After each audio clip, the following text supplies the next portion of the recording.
This will be an example analysis in InterSpec.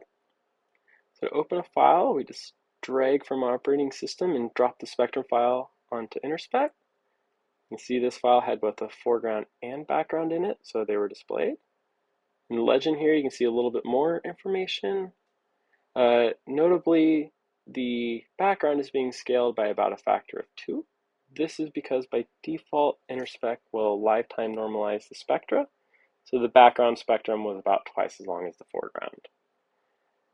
If you want to control what is displayed, you can go to the Spectrum Files tab, and from here you could load a background from a second file or a comparison secondary spectrum or whatever it is you wanted. But today, we're interested in what nucleides are present in the foreground spectrum and how much of them. So to start off with, we're going to go to the Nucleide Search tab here. And here, we will type in an energy and get a list of candidate nucleides. Or actually, if we want, we can just click on the spectrum and it'll fill the energy in for us. Here the candidate nucleides are in this table. Now we can just click on each row to display the reference photo peaks of each of the nucleides and just kind of do a visual comparison to see which nucleide is likely responsible for our data. Here it's pretty clear that europium-152 is the responsible nucleide. So by default, this table is ordered by the profile column, which is just kind of a rough heuristic for how close the peaks observed in the foreground about match the nucleide's peaks. Instead, you could sort this table by energy difference or the relative branching ratio of the candidate nucleides. Once in a while this is useful, but almost always the profile column will give the best results. Also, if we needed to, we could add a second energy to search on. So here we'll just add another row, and again just click on the spectrum to fill in the energy. And now we get different results, but still europium-152 is the most probable nucleide.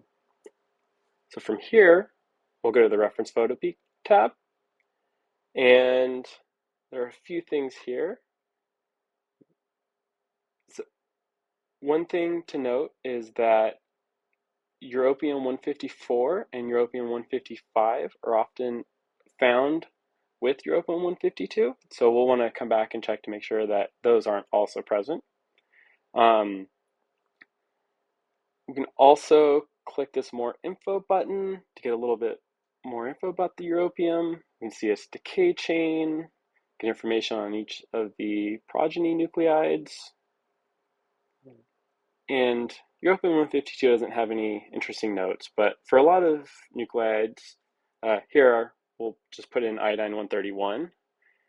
The notes can be very useful. So the notes might give you what the nucleide is used for, and how much of the nucleide you might expect, where you might expect it, general stuff like that. Okay, let's go back to europium-152. So one thing we can see here is that the photopeak lines of the low energy peaks show that the reference peaks are large, but the observed peaks are small, while at higher energies, the reference lines are small, while the observed peaks are larger. So we probably have some shielding present. So we'll just put in some steel shielding down here. We'll see that with 1 centimeter of it, the line amplitudes already match better. 2 centimeters, things are looking about right. You don't have to do this. This is just to kind of gauge things. So now let's fit some photo peaks. The easiest way to fit photo peaks is just double clicking on the spectrum about where it is. And if you don't like the default fit that InterSpec does, you can adjust it. So here, this was a pretty bad fit for some reason, but if we kind of adjust the range of interest, it gets a lot better. Here we have two little peaks right next to each other. So what I'm going to do is hold the control key and drag left to right with the mouse. And keep these two peaks here. Adjust the range of energy a little bit.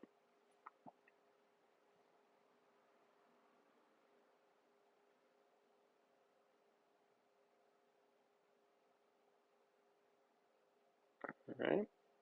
Here we have a few peaks close together. Now finally, this peak here is being influenced by the feature to the right of it. However, as we fit the peaks, since we are showing the Europium-152 reference lines, Europium-152 was associated with each of the peaks. This feature here, we don't want to associate with Europium-152, so we'll clear out the nuclide and fit that peak. If you come back to the peak manager, you can see that it's not associated with any nuclide. Since it's the same amplitude in the foreground and background, that's fine. All right, I'll go back to showing the Europium-152 lines. We missed a peak here. So now we've fit probably all the Europium-152 peaks we're going to fit. So let's check for Europium-154, since that's sometimes seen with it. It looks like that's probably not present here. And Europium-155, similarly, probably not present. So once we think we've identified all the features that are in the foreground that aren't in the background, what we want to do is fit for the activity and how much shielding is present. To do that, we'll use the activity shielding fit tool. And there's a lot going on in this tool, but we'll start off with this table on the left. Here we can see all the peaks that we have fit, and each of the peaks that have a nuclide associated with them, we can choose to either use them in fitting for the activity or not. So if we just unclick a peak here, you see it disappears from the chart up there, and it wouldn't be used to fit for the activity. We have a number of options down here. We just leave these alone for now. Now, each nuclide for a peak we're choosing to use will show up in this center table here. Since we don't know the activity, we'll fit for the activity. Also, we need a detector response function to know how efficient the detector is as a function of energy. When we loaded the data, InterSpec realized it was a 10% lanthanum bromide detector, so it loaded a default detector response function. But InterSpec also comes with a bunch of other detector response functions you could choose. Or you could import your own, enter a mathematical formula, or you can also look through all the previous detectors that you've used and use one of those again. But here, we'll just use this lanthanum bromide 10%. See, we were told the distance was 50 centimeters. And we'll leave the geometry as a point source or a spherical source.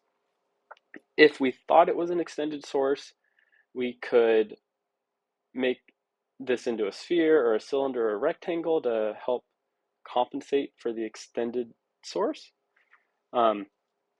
Okay, so we'll add a shielding here. We'll just use steel, and we don't know the thickness of it, so we will choose to fit for that. So here we have our problem set up. And now all we need to do is click the Perform Model Fit function. And when we do that, we get 44 microcuries of activity with some small statistical uncertainty. And it fits for 1.9 centimeters of iron, again with a small uncertainty. And we can look at how each of the peaks amplitudes are relative to what would be expected for the nominal weighted answer. And they're all within 2 sigma. Or if you prefer, you can look at their activity ratio of each peak to the nominal, and they're all centered right around 1.0, basically within uncertainty, so this is a pretty good fit.